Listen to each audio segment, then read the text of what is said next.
ಮಕ್ಕಳೇ ನಮಸ್ಕಾರ. ಇವತ್ತು ನಾವು ಗ್ರಂಥಾಲಯದಲ್ಲಿ CPK ಅವರು ಬರೆದಿರುವ ಗ್ರಂಥಾಲಯದಲ್ಲಿ, ನೀವು ನಿಮ್ಮ ಶಾಲೆಯಲ್ಲಿ ಗ್ರಂಥಾಲಯಗಳನ್ನು ನೋಡಿರ್ತೀರಾ, ಅದರ ಒಳಗೆ ಹೋದಾಗ ಪುಸ್ತಕಗಳ ಕಡೆ ಗಮನ ಹರಿಸ್ತೀರಾ ಮತ್ತು ಯಾವುದೆಲ್ಲ ಪುಸ್ತಕಗಳನ್ನ ಓದಬೇಕು ಅನ್ನೋದ್ರ ಬಗ್ಗೆ ನಿಮ್ಮ ಯೋಚನೆ ಹೋಗುತ್ತೆ. ಹಾಗೆ CPK ಅವರಿಗೆ ಮೊದಲಿಗೆ ಗ್ರಂಥಾಲಯಕ್ಕೆ ಹೋದಾಗ ಅವರಿಗೆ ಏನು ಅನುಭವ ಆಯಿತು ಅದನ್ನ ತಮ್ಮ ಪದ್ಯದಲ್ಲಿ ಬರೆದಿದ್ದಾರೆ. ಅದರ ಬಗ್ಗೆ ಇನ್ನೂ ಹೆಚ್ಚಿನ ವಿಷಯಗಳನ್ನ ತಿಳ್ಕೊಳ್ಳೋಣ. ಮೊದಲಿಗೆ ಕೃತಿಕಾರರ ಪರಿಚಯ. CPK ಎಂದೇ ಪ್ರಖ್ಯಾತರಾಗಿರುವ ಡಾಕ್ಟರ್ CP ಕೃಷ್ಣಕುಮಾರ್ ಅವರು 1939ರಲ್ಲಿ ಮೈಸೂರು ಜಿಲ್ಲೆಯ KR ನಗರ ತಾಲೂಕಿನ ಚಿಕ್ಕನಾಯಕನಹಳ್ಳಿಯಲ್ಲಿ ಜನಿಸಿದರು. ಮೈಸೂರಿನ ಮಾನಸ ಗಂಗೋತ್ರಿಯಲ್ಲಿ ಕನ್ನಡ ಪ್ರಾಧ್ಯಾಪಕರಾಗಿ ಕಾರ್ಯನಿರ್ವಹಿಸಿದ ಶ್ರೀಯುತರು ಕವಿ ಹಾಗೂ ವಿಮರ್ಶಕರು. ಸಂಸ್ಕೃತ ಮತ್ತು ಇಂಗ್ಲಿಶಿನಿಂದ ಅನೇಕ ಕೃತಿಗಳನ್ನು ಅನುವಾದಿಸಿದ್ದಾರೆ. ಅನಂತ ಪೃಥ್ವಿ, ತಾರಾಸಖ, ಸಾಹಿತ್ಯ ಪ್ರವೇಶ, ಕನ್ನಡ ವೇಣಿ ಸಂಹಾರ, ಕನ್ನಡ ನಾಗಾನಂದ, ಕಾವ್ಯಾರಾಧನೆ, ವರ್ತಮಾನ, ಬೊಗಸೆ, ಅಂತರಾತ್ಮ, ಜನಪದ ಸರಸ್ವತಿ ಮುಂತಾದವು ಇವರ ಕೃತಿಗಳು. ಇವರಿಗೆ ಕರ್ನಾಟಕ ಸಾಹಿತ್ಯ ಅಕಾಡೆಮಿ ಪ್ರಶಸ್ತಿ, ಕರ್ನಾಟಕ ರಾಜ್ಯೋತ್ಸವ ಪ್ರಶಸ್ತಿಗಳು ದೊರೆತಿವೆ. ಗಂಗಾವತಿಯಲ್ಲಿ ನಡೆದ 78ನೆಯ ಅಖಿಲ ಭಾರತ ಕನ್ನಡ ಸಾಹಿತ್ಯ ಸಮ್ಮೇಳನದ ಅಧ್ಯಕ್ಷತೆಯನ್ನು ವಹಿಸಿದ್ದರು. ಪ್ರಸ್ತುತ ಗ್ರಂಥಾಲಯದಲ್ಲಿ ಕವನವನ್ನು CPK ಅವರ ಅನಂತ ಪೃಥ್ವಿ ಎಂಬ ಕವನ ಸಂಕಲನದಿಂದ ಆರಿಸಿಕೊಳ್ಳಲಾಗಿದೆ. ಪಾಠ ಪ್ರವೇಶ. ನಹಿ ಜ್ಞಾನೇನ ಸದೃಶಂ, ಜ್ಞಾನಕ್ಕೆ ಸಮನಾದುದು ಮತ್ತೊಂದಿಲ್ಲ ಎಂಬ ಮಾತಿದೆ. ಜ್ಞಾನವು ಸಾಗರದಂತೆ ವಿಸ್ತಾರವೂ ಸಮೃದ್ಧವೂ ಆಗಿದೆ. ಸಾವಿರಾರು ವರ್ಷಗಳ ಜ್ಞಾನಾನುಭವ ಸಾಹಿತ್ಯದ ನಾನಾ ಪ್ರಕಾರಗಳಲ್ಲಿ ದಾಖಲಾಗಿದೆ. ಪುಸ್ತಕದ ಒಳಗೆ ವಿಸ್ತಾರ ವಿಶ್ವವೇ ಅಡಕವಾಗಿದೆ. ಇಂತಹ ಜ್ಞಾನ ಸಾಗರದ ಪ್ರತಿರೂಪವೇ ಗ್ರಂಥಾಲಯ.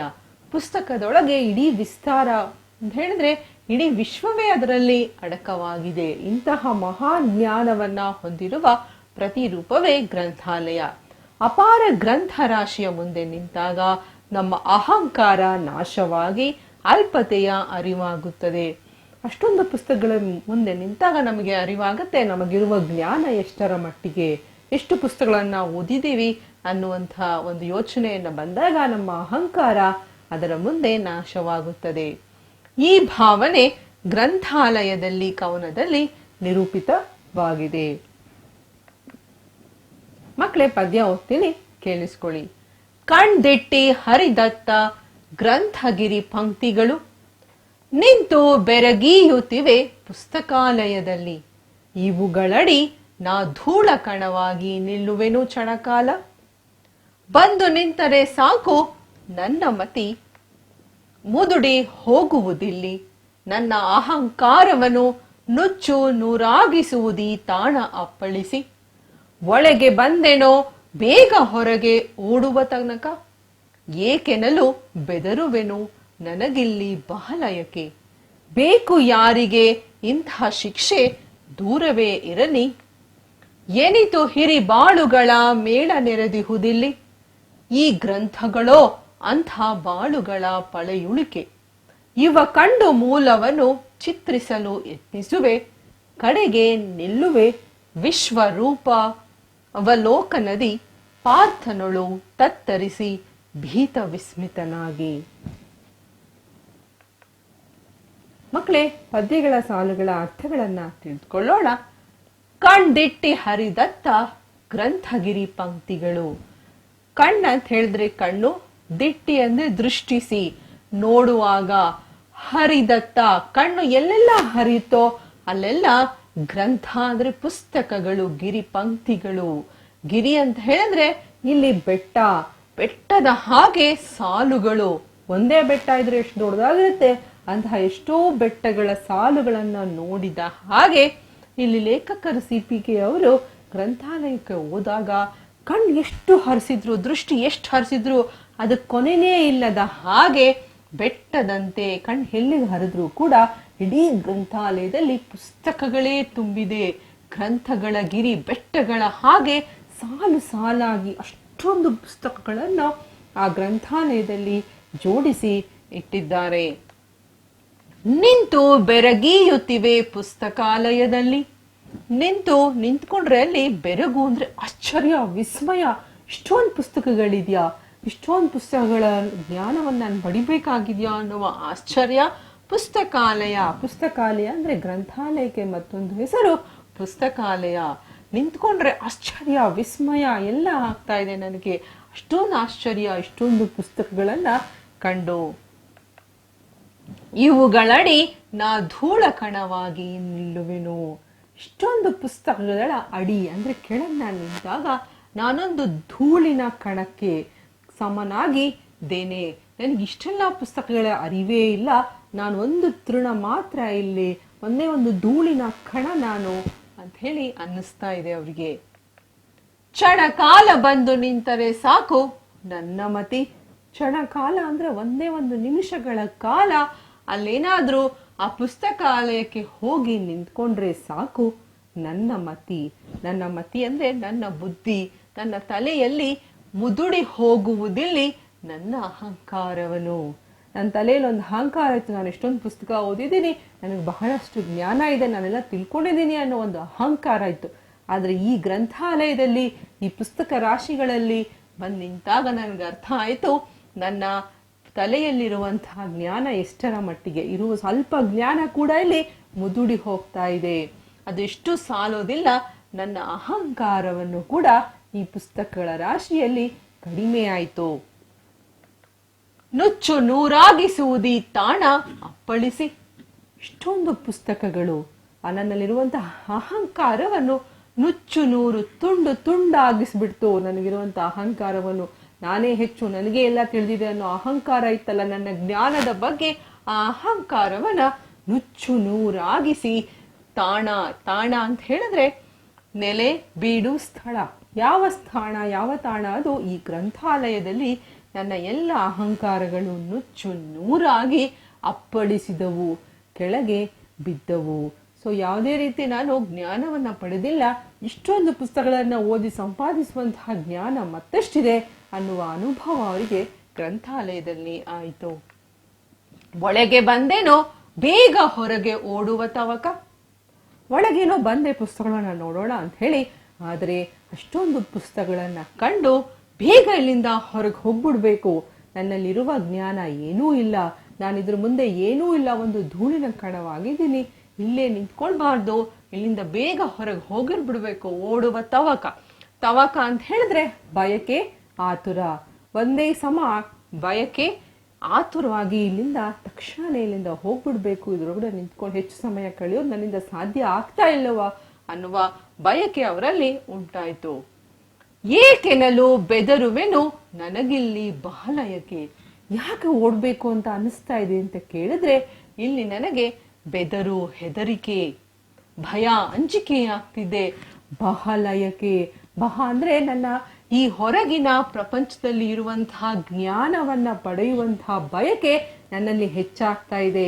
ಈ ಜ್ಞಾನವನ್ನು ನನಗೆ ಪಡೆಯೋಕ್ ಸಾಧ್ಯ ಇಲ್ಲವೇ ಏನೋ ಅನ್ನುವ ಒಂದು ಹೆದರಿಕೆ ನನ್ನಲ್ಲಿ ಉಂಟಾಗಿದೆ.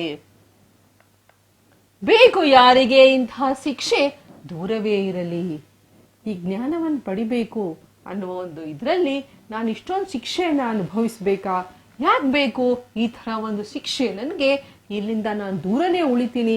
ಅದಕ್ಕೋಸ್ಕರ ಏನ್ ಮಾಡ್ಬೇಕು, ಗ್ರಂಥಾಲಯದಿಂದ ತಕ್ಷಣವೇ ಇಲ್ಲಿಂದ ಓಡಿ ಬಿಡ್ಬೇಕು. ನನ್ನಿಂದ ಈ ಎಲ್ಲ ಪುಸ್ತಕಗಳನ್ನ ಓದುವುದು, ಜ್ಞಾನವನ್ನ ಸಂಪಾದಿಸುವುದು ಸಾಧ್ಯವಿಲ್ಲ. ಹಾಗಾಗಿ ನನಗೆ ಈ ಶಿಕ್ಷೆ ಬೇಡ. ಏನಿತು ಹಿರಿಬಾಳುಗಳ ಮೇಳ ನೆರೆದಿಹುದಿಲ್ಲಿ. ಏನಿತು ಅಂದ್ರೆ ಎಷ್ಟೋ ಹಿರಿಯರು ಅಂತ ಹೇಳಿದ್ರೆ ಎಲ್ಲ ದೊಡ್ಡವರ ಜೀವನದ ಬಾಳುಗಳ ಮೇಳ ಅಂತ ಹೇಳಿದ್ರೆ ಕೂಡುವಿಕೆ, ಸಭೆ, ಗುಂಪು ಸೇರುವುದು, ಮೇಳಗಳನ್ನ ನಡೆಸುವುದು, ಎಲ್ಲರೂ ಒಟ್ಟಾಗಿ ಸೇರಿ ಅನೇಕ ಮೇಳಗಳನ್ನ ನಡೆಸ್ತಾರೆ. ನೆರೆಯುವುದಿಲ್ಲಿ ಸೇರು, ನೆರೆ ಅಂತ ಹೇಳಿದ್ರೆ ಸೇರು, ಜೊತೆಗೂಡು. ಇಲ್ಲಿ ಎಷ್ಟೋ ಅನುಭವಗಳು, ಪುಸ್ತಕಗಳು ಸುಮ್ಮನೆ ಬಂದಿಲ್ಲ. ಎಷ್ಟೋ ಹಿರಿಯರು ದೊಡ್ಡವರು ಏನ್ ಮಾಡಿದ್ದಾರೆ, ತಮ್ಮ ಬಾಳುಗಳ ಜೀವನದ ಎಲ್ಲ ಅನುಭವಗಳನ್ನು, ಅವರು ನೋಡಿದಂತಹ ಸಂಪಾದಿಸಿದಂತಹ ಜ್ಞಾನವನ್ನು ಮೇಳದ ರೀತಿಯಲ್ಲಿ, ಈ ಪುಸ್ತಕಗಳೆಲ್ಲ ಒಟ್ಟಾಗಿ ಇಲ್ಲಿ ಮೇಳದ ರೀತಿಯಲ್ಲಿ ಗ್ರಂಥಾಲಯದಲ್ಲಿ ಸೇರ್ಕೊಂಡಿದೆ, ಒಟ್ಟಾಗಿ ಸೇರಿದೆ. ಇಷ್ಟೊಂದು ಜ್ಞಾನದ ಮುಂದೆ, ಇಷ್ಟೊಂದು ಅನುಭವಗಳ ಮುಂದೆ ನನ್ನ ಅಹಂಕಾರ, ನಾನು ಇಷ್ಟೊಂದು ಅಹಂಕಾರವನ್ನು ಪಡ್ತಾ ಇದ್ದೆ, ಇಷ್ಟೊಂದು ಅನುಭವ, ಇಷ್ಟೊಂದು ಜ್ಞಾನ ಈ ಗ್ರಂಥಾಲಯದಲ್ಲಿ ಸೇರಿದೆ, ಎಷ್ಟೆಲ್ಲ ಅನುಭವಗಳು ಸೇರಿಕೊಂಡಿದೆ. ಈ ಗ್ರಂಥಗಳು ಅಂಥ ಬಾಳುಗಳ ಪಳೆಯುಳಿಕೆ. ಇಲ್ಲಿರುವಂತಹ ಎಲ್ಲ ಗ್ರಂಥಗಳು ಈ ಹಿರಿಯರ ಬಾಳಿನ ಅನುಭವದ ಪಳೆಯುಳಿಕೆ. ಪಳೆಯುಳಿಕೆ ಅಂತ ಹೇಳಿದ್ರೆ ಅವಶೇಷ. ಏನಾದ್ರೂ ನೀವು ಉಳ್ಕೊಂಡು ಹೋದಾಗ ಅಲ್ಲಿ ಉಳಿದಂತಹ ಎಲ್ಲ ನಾಶವಾಗಿ ಉಳಿದಂತಹ ವಸ್ತುಗಳನ್ನ ಎಲ್ಲ ಅವಶೇಷಗಳು ಅಂತ ಕರೀತಾರೆ. ಈಗೆಲ್ಲ ಗ್ರಂಥಗಳು ಏನಾಗಿದೆ ಅಂತ ಹೇಳಿದ್ರೆ, ಹಿಂದೆ ಬದುಕಿದ ಎಲ್ಲರ ಜ್ಞಾನ, ಅವರ ಬಾಳುಗಳ ಅನುಭವ, ಅದರ ಎಲ್ಲರ ಪಳೆಯುಳಿಕೆ, ಒಂದು ಅವಶೇಷವಾಗಿ ಈ ಗ್ರಂಥಾಲಯದಲ್ಲಿರುವಂತಹ ಪುಸ್ತಕಗಳು ಅವಶೇಷಗಳಾಗಿ ಉಳಿದುಕೊಂಡಿವೆ. ಇವ ಕಂಡು ಮೂಲವನ್ನು ಚಿತ್ರಿಸಲು ಯತ್ನಿಸುವೆ. ಇದನ್ನೆಲ್ಲ ನೋಡಿ ನನಗೆ ಅನುಭವ ಆಗ್ತಾ ಇದೆ. ಆದ್ರೆ ಇವೆಲ್ಲ ಪುಸ್ತಕಗಳು ಎಲ್ಲಿಂದ ಬಂದವು ಅಂತ ಹೇಳಿ ಮೂಲವನ್ನ ಹುಡುಕಿ, ಯಾರಿಂದ ಬಂದಿದೆ ಪುಸ್ತಕಗಳ ಅರಿವನ್ನ ಪಡಿಬೇಕಾದ್ರೆ ನಾನು ಆ ಮೂಲವನ್ನ ಚಿತ್ರಿಸಲು ಯತ್ನಿಸುವೆ. ಏನೋ ಒಂದು ಚಿತ್ರ ಬಿಡಿಸೋದಕ್ಕೆ ಅಥವಾ ಎಲ್ಲಿಂದ ಬಂದಿದೆ ಅನ್ನೋದು ತಿಳ್ಕೊಳ್ಳೋಕಾದ್ರೂ ನಾನು ಪ್ರಯತ್ನಿಸುವೆ. ಅದನ್ನು ಓದೋದಕ್ಕೆ, ಅಷ್ಟು ಜ್ಞಾನವನ್ನು ಸಂಪಾದನೆ ಮಾಡೋಕೆ ನಂಗೆ ಸಾಧ್ಯ ಆಗುತ್ತೋ ಇಲ್ವೋ, ಅದರ ಮೂಲವನ್ನು, ಅದು ಬಂದಂತಹ ದಾರಿಯನ್ನ ಹುಡುಕಲು ಅಂತೂ ನಾನು ಪ್ರಯತ್ನ ಪಡುವೆ. ಕಡೆಗೆ ನಿಲ್ಲುವೆ ವಿಶ್ವ ರೂಪವಲೋಕನದಿ. ಕೊನೆಗೆ, ಕಡೆಗೆ ಅಂತ ಹೇಳಿದ್ರೆ ಕೊನೆಗೆ ನಿಲ್ಲುವೆ. ನಿಲ್ಲುವೆ ಅಂತ ಹೇಳಿದ್ರೆ ನಾನು ನಿಂತ್ಕೊಳ್ತೀನಿ. ಹೇಗೆ? ಅರ್ಜುನನಿಗೆ ಕೃಷ್ಣ ತನ್ನ ವಿಶ್ವ ರೂಪವನ್ನ, ಅಲ್ಲಿ ಮಹಾಭಾರತ ಯುದ್ಧ ನಡಿಬೇಕಾದಾಗ ಅರ್ಜುನನಿಗೆ ಕೃಷ್ಣ ತನ್ನ ವಿಶ್ವ ರೂಪವನ್ನ ನೋಡಿ ಅವನನ್ನ ಯುದ್ಧಕ್ಕೆ ಹೇಗೆ ತಯಾರುಗೊಳಿಸ್ತಾ ಇದ್ದಾನೋ, ಹಾಗೆ ಈ ಗ್ರಂಥಾಲಯ ಅನ್ನುವ ವಿಶ್ವ ರೂಪವೇ ನನಗೆ ಇಲ್ಲಿ ಪರಿಚಿತವಾಗಿದೆ.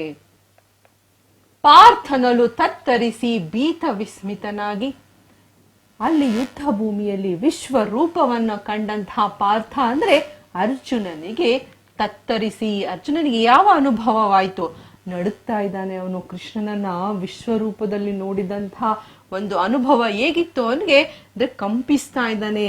ಆ ಒಂದು ವಿಶ್ವರೂಪವನ್ನ ಕಂಡು ಭೀತ ವಿಸ್ಮಿತನಾಗಿ, ಒಂದು ರೀತಿಯ ಭಯ, ಸೋಜಿಗ. ವಿಸ್ಮಿತ ಅಂದ್ರೆ ಆಶ್ಚರ್ಯ, ಸೋಜಿಗ, ಭಯ ಮಿಶ್ರಿತವಾದಂತ ಒಂದು ಆಶ್ಚರ್ಯ, ಎಂದೂ ಕಾಣದೇ ಇರುವಂತಹ ರೂಪವನ್ನ ಕಂಡು ಏನ್ ಮಾಡ್ತಾ ಇದ್ದಾನೆ ಇಲ್ಲಿ ಅರ್ಜುನ. ಹೀಗೆ ಹೆದರಿಕೊಂಡನೋ ಹಾಗೆ ನನಗೂ ಇಲ್ಲಿ ಈ ಗ್ರಂಥಾಲಯವು ಒಂದು ವಿಶ್ವ ರೂಪವನ್ನೇ ಪರಿಚಯಗೊಳ್ತಾ ಇದೆ. ಹಾಗೆ ನಾನು ಇಲ್ಲಿ ನಿಂತ್ಕೊಂಡು ತತ್ತರಿಸ್ತಾ ಇದ್ದೀನಿ ಅರ್ಜುನನ ಹಾಗೆ. ಬಹಳಷ್ಟು ವಿಸ್ಮಿತಗೊಂಡಿದ್ದೇನೆ ಇಷ್ಟೊಂದು ಪುಸ್ತಕಗಳನ್ನ ನೋಡಿ. ಮಕ್ಕಳೇ, ನಿಮ್ಗೆ ಪದ್ಯ ಅರ್ಥ ಆಯ್ತು ಅಲ್ವಾ? ಪ್ರಶ್ನೋತ್ತರಗಳನ್ನ ಕಲಿಯೋಣ. ಕೆಳಗಿನ ಪ್ರಶ್ನೆಗಳಿಗೆ ಒಂದು ವಾಕ್ಯದಲ್ಲಿ ಉತ್ತರ ಬರೆಯಿರಿ. ಪ್ರಶ್ನೆ 1, ಸಿಪಿಕೆಯವರು ಯಾವುದರ ಅಡಿಯಲ್ಲಿ ತಾನು ಧೂಳಕಣವಾಗಿ ಬಿಡುತ್ತೇನೆಂದು ಹೇಳಿದ್ದಾರೆ?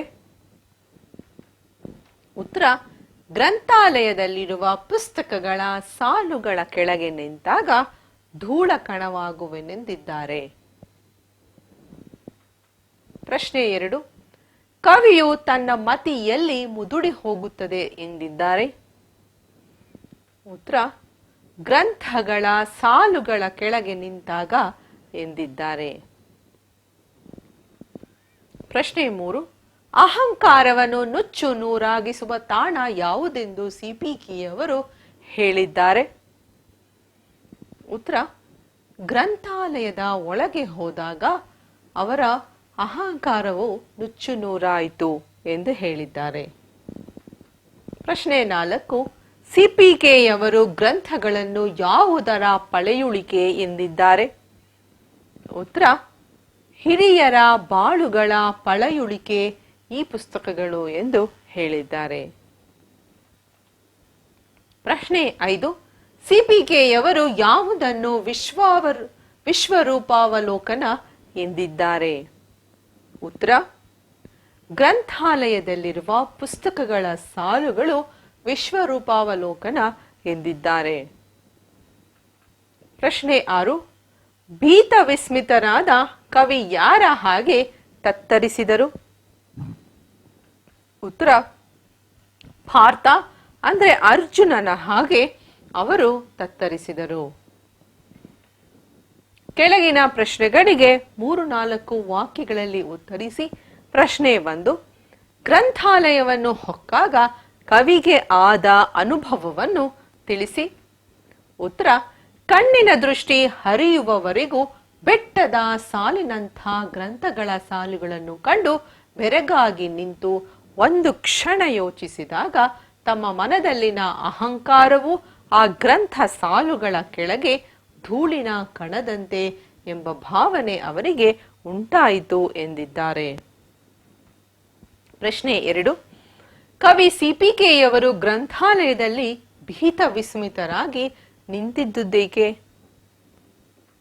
ಉತ್ತರ: ಕವಿ ಗ್ರಂಥಾಲಯದೊಳಗೆ ಕಂಡ ಗ್ರಂಥ ರಾಶಿಯನ್ನು ನೋಡಲು ಪ್ರಯತ್ನಿಸುತ್ತಿದ್ದಾಗ ಅವರಿಗೆ ಹಿಂದೆ ಬಾಳಿ ಹೋದ ಹಿರಿಯರ ಬಾಳಿನ ಸಾಧನೆಯ ಸ್ವರೂಪವು ಇವರಿಗೆ ಕುರುಕ್ಷೇತ್ರದಲ್ಲಿ ಅರ್ಜುನನಿಗೆ ಶ್ರೀಕೃಷ್ಣ ಪರಮಾತ್ಮ ವಿಶ್ವರೂಪ ದರ್ಶನವನ್ನ ತೋರಿಸಿದಾಗ ಉಂಟಾಗುತ್ತದೆ.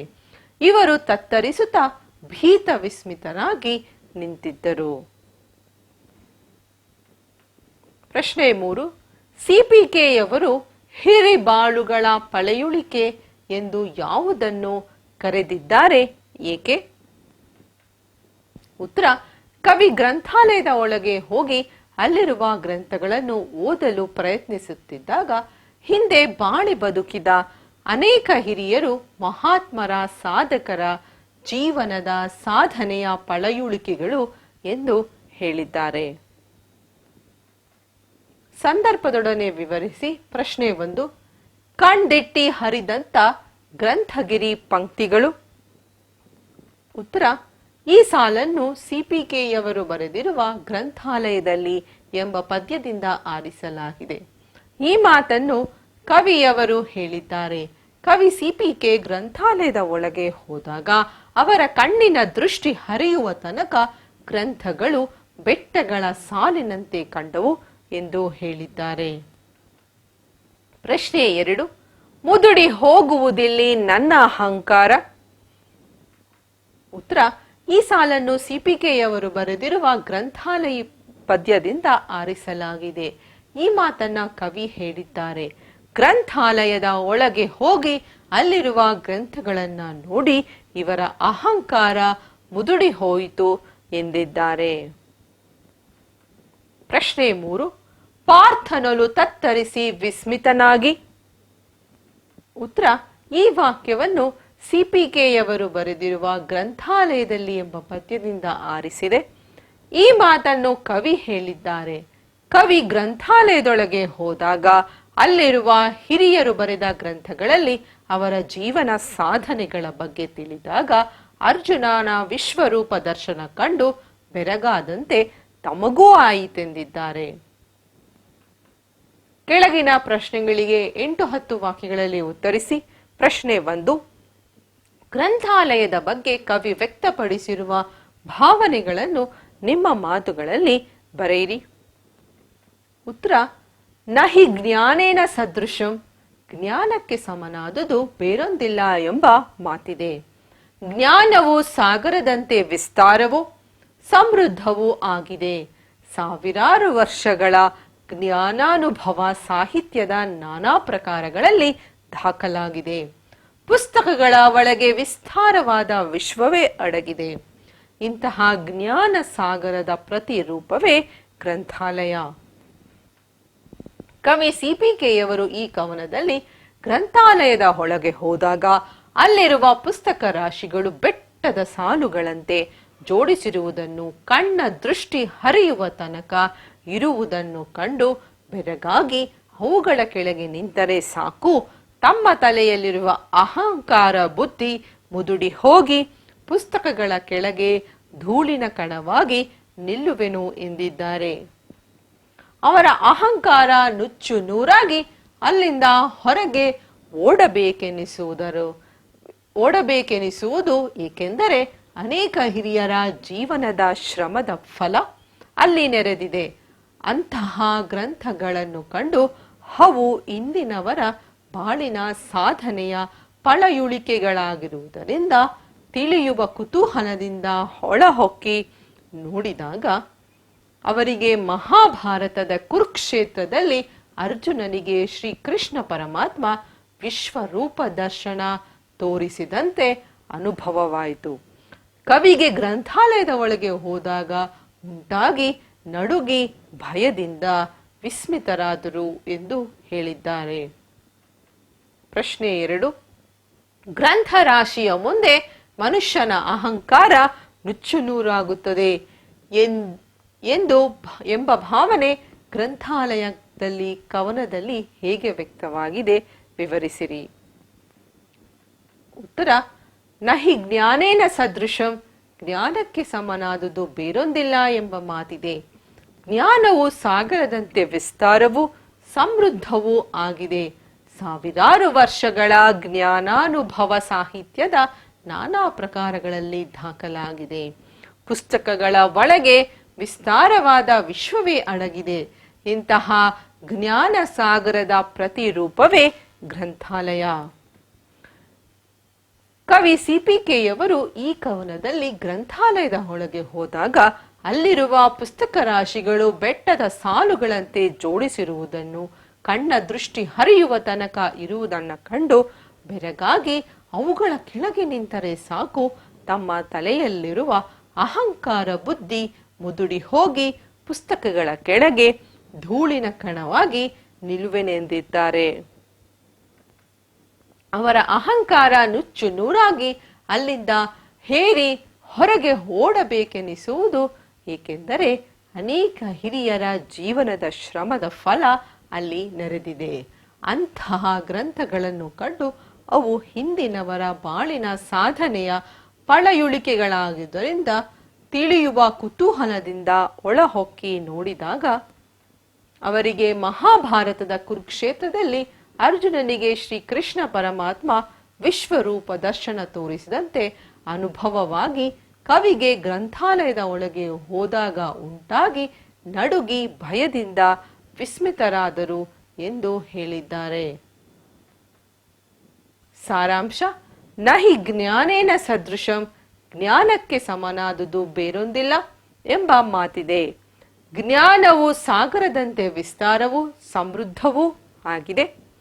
ಸಾವಿರಾರು ವರ್ಷಗಳ ಜ್ಞಾನಾನುಭವ ಸಾಹಿತ್ಯದ ನಾನಾ ಪ್ರಕಾರಗಳಲ್ಲಿ ದಾಖಲಾಗಿದೆ.